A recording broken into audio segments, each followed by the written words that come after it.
Calvin Coolidge, and the leader of the Progressive Party, Wisconsin Senator Robert Lafollette. The cameramen could not have chosen better subjects to demonstrate the range of their equipment. Coolidge hated public speaking.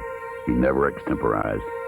When a reporter announced that he had bet his co-workers that he could get the president to say more than 3 words, Coolidge allegedly replied, "You lose." Senator Lafollette, on the other hand, was one of the country's most popular speakers. Fighting Bob's speaking tours were legendary. He gave over 1,000 Chautauqua and Lyceum addresses, and during his campaign spoke nearly 15 hours a day, every day, for 2 months at a time. During the recording, Coolidge spoke with such monotony that the cameramen had to turn the recording equipment to its highest volume to pick up any sound. By accident, the cameraman forgot to turn the sound knob back when recording Lafollette later that day. When the inventors played the recording back, Laffollette's robust voice almost burst their eardrums. Embarrassed, they asked him to redo the speech. Lafollette gladly assented and delivered a second speech on the Capitol steps. The speech offers a rare glimpse of 19th century style oratory, common in the days before film. Platform speakers projected their voices to the back of the crowd and made grand gestures like Shakespearean actors to capture the attention of their listeners. Senator Lafollette spoke just a few weeks after a bribery scandal had rocked Congress, calling for special interest reform and direct elections. He was close to 70 at the time. America is not made. It's in the making. It has today to meet an impending crisis, menacing as any in the nation's history. It does not call a sound to arms, but it is nonetheless a call to patriotism and to higher ideals in citizenship. The patriotic citizenship of the country must take its stand and demand of wealth that it shall conduct its business lawfully, that it shall no longer furnish the most flagrant examples of persistent violation of statutes while invoking the protection of the courts, that it shall not destroy the equality of opportunity, the right to the pursuit of happiness guaranteed by the Constitution, that it shall keep its powerful hands off from legislative manipulation, that it shall not corrupt, but shall obey the government that guards and protects its rights. Mere passive citizenship is not enough. Men must be aggressive for what is right if government is to be saved from those who are aggressive for what is wrong. There is work for everyone. The field is large.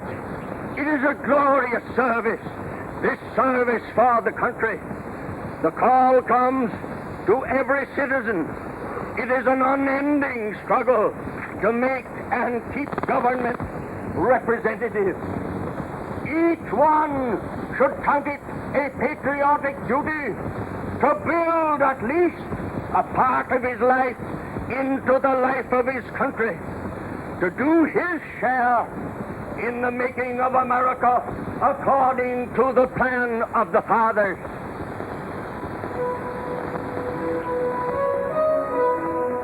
Although Lafollette appeared to be speaking off the cuff, his remarks were well rehearsed. He delivered hundreds of versions of this same speech over a 25-year career. Standard versions of his speeches often reach 100 pages, which he would shorten or lengthen depending on the occasion. Several months after this speech, Lafollette ran as an independent candidate for president. He received 17% of the popular vote, which stopped him significantly short of the White House, but nevertheless was extraordinary for an independent third-party candidate.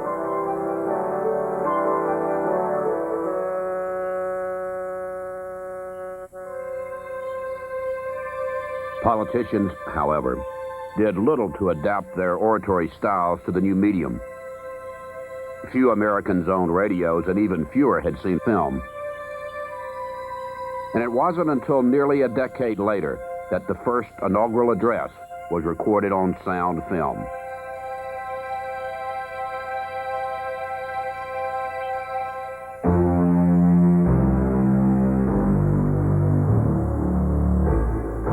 Franklin Roosevelt's landslide victory over Herbert Hoover in 1932 followed the largest economic collapse in United States history. Within 4 years, national income had fallen 40%, industrial production 50%, and farm foreclosures had become commonplace.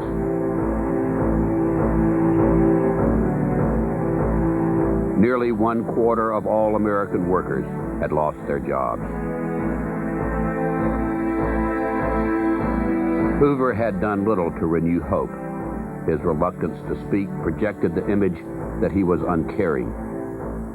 His phrases, penned in his own hand, were cumbersome, and he hated speaking in front of crowds. For many, Roosevelt's victory offered welcome change.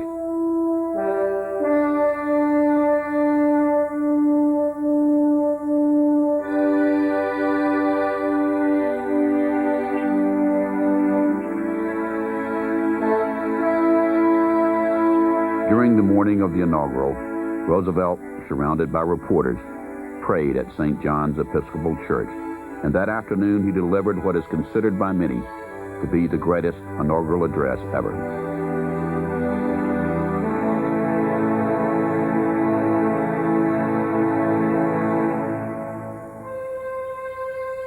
People behind the president, presumably in the tradition of previous inaugurals, talked, passed notes, and walked about, unaware of their presence on film. 4 years later, the president demanded their courteous attention, setting the standard for inaugurals up until today. Do solemnly swear that I will faithfully execute... Although he did not write the speech himself, Roosevelt did take an active role in rewriting it. He changed verb tenses to express immediacy and added military metaphors. As he stood on the platform, he decided to ad-lib the opening words about national consecration. This is a day of national consecration,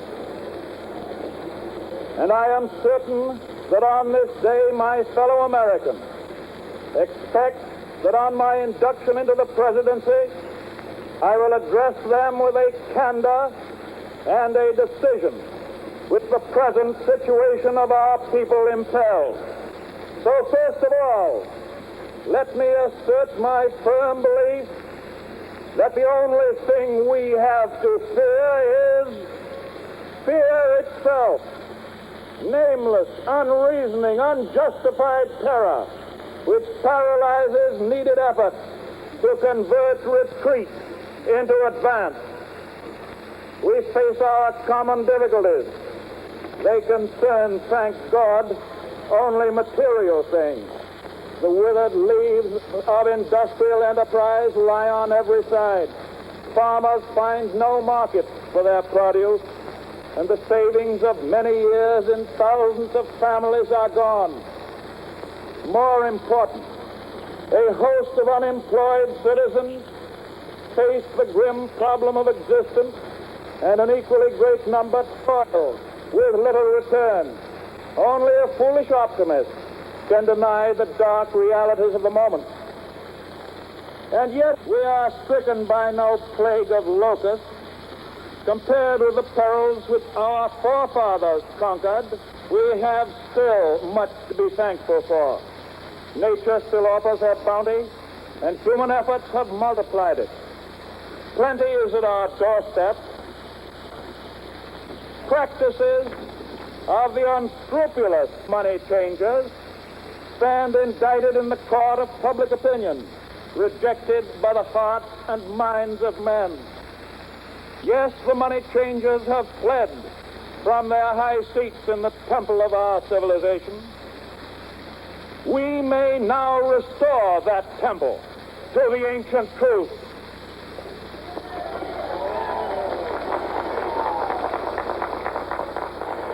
nation is asking for action, and action now. There must be a strict supervision of all banking and credit and investment. There must be an end to speculation with other people's money.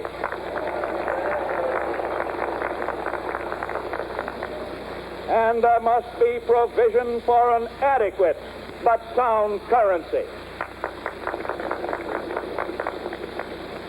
These, my friends, are the lines of attack I shall presently urge upon a new Congress in special session detailed measures for their fulfillment, and I shall seek the immediate assistance of the 48 states. I am prepared, under my constitutional duty, to recommend the measures that a stricken nation in the midst of a stricken world may require. These measures, or such other measures as the Congress may build out of its experience and wisdom, I shall seek within my constitutional authority to bring to speedy adoption. But in the event that the Congress shall fail to take one of these two courses, in the event that the national emergency is still critical, I shall not evade the clear course of duty that will then confront me. I shall ask the Congress for the one remaining instrument to meet the crisis: broad executive power to wage a war against the emergency as great as the power that would be given to me if we were in fact invaded by a foreign foe.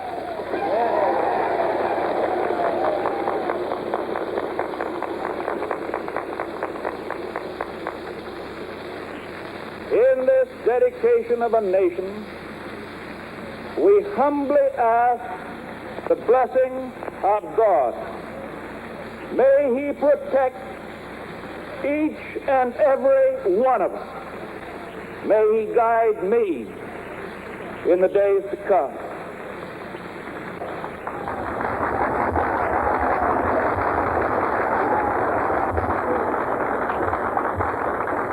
Although the crowd of 15,000 broke into ovation after Roosevelt threatened to seek broad executive power, the speech was written primarily to be read. The phrase about fear elicited no crowd response and only became famous after newspapers picked it up the following day. Not everyone was so enthusiastic. Publisher William Randolph Hearst called Roosevelt's threat dictatorship.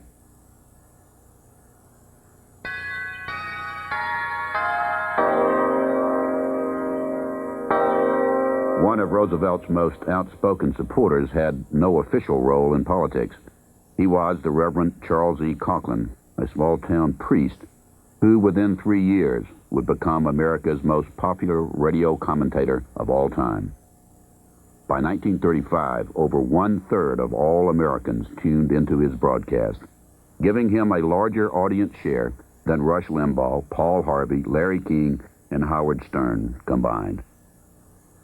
Coughlin first spoke over the airways in 1926. A local Detroit radio station aired his appeal for tolerance after the Ku Klux Klan burned a cross outside of Coughlin's church. That broadcast was so successful that Coughlin became a regular station commentator. 3 years later, the broadcasts of the radio priest could be heard in Chicago and Cincinnati. As the economy worsened, Coughlin's sermons became increasingly political. Audiences liked what they heard. By 1932, some 30 stations from coast to coast carried the radio priest. In Philadelphia, listeners were asked to choose between Coughlin and the New York Philharmonic. Coughlin won by 175,000 votes. His messages, which combined economics, piety, and attacks on big business, resonated well with lower and lower middle-class listeners. His voice, writer Wallace Stegner recalled, had such mellow richness, such manly, heartwarming, confidential intimacy, such emotional and ingratiating charm that anyone turning past it on the radio dial almost automatically turned back to hear it again. For future generations. 3 weeks after Roosevelt took office, Coughlin's endorsement was unequivocal. Ladies and gentlemen, it is almost preposterous on my part to advocate your loyalty to Franklin D. Roosevelt. The events of the past 3 weeks are eloquent in themselves. Our laborers are being restored to remunerative operations. Our factories are open. The prices of our commodities have been raised. And why, may I ask you? Simply because the money changers are being driven from the temple. Simply because the outworn gold standard which held you and myself in bondage for generations has evaporated into the mists of the past. The great advantages obtained through the National Recovery Act are more or less insignificant compared to the greater advantages which the future holds for us once the fulfillment of Franklin Roosevelt's monetary policy will become history. Ladies and gentlemen, this is the day, despite all opposition to the contrary, that you remain steadfast behind the one man who can save this civilization of ours. It is either Roosevelt or ruin. I thank you. As the Depression wore on, public enthusiasm for Roosevelt waned.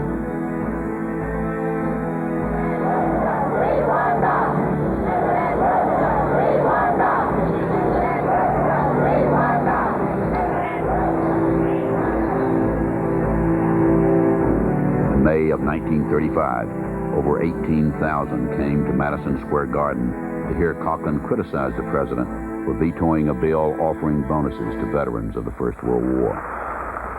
May I remind our president with all due respect that not one of these soldiers cast a ballot on that fateful Good Friday night in the spring of 1917 to force a peace-loving nation like ours to take up arms for the profiteers and the exploiters of mankind.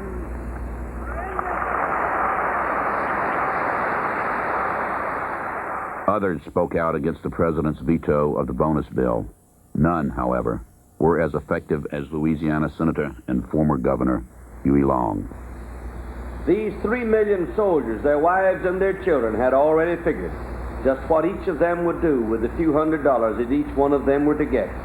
No doubt each of them had calculated to pay some debt, to buy some food and to buy some clothes, and maybe to send a boy or girl to school.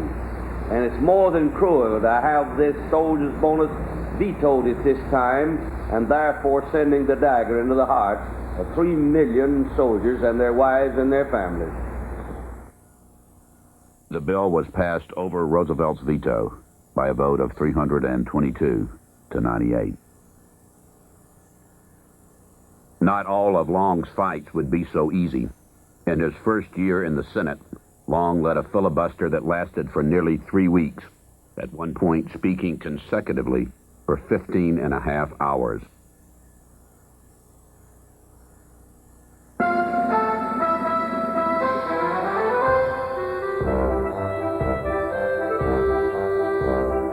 Long, known as the Kingfish, had a legendary wit.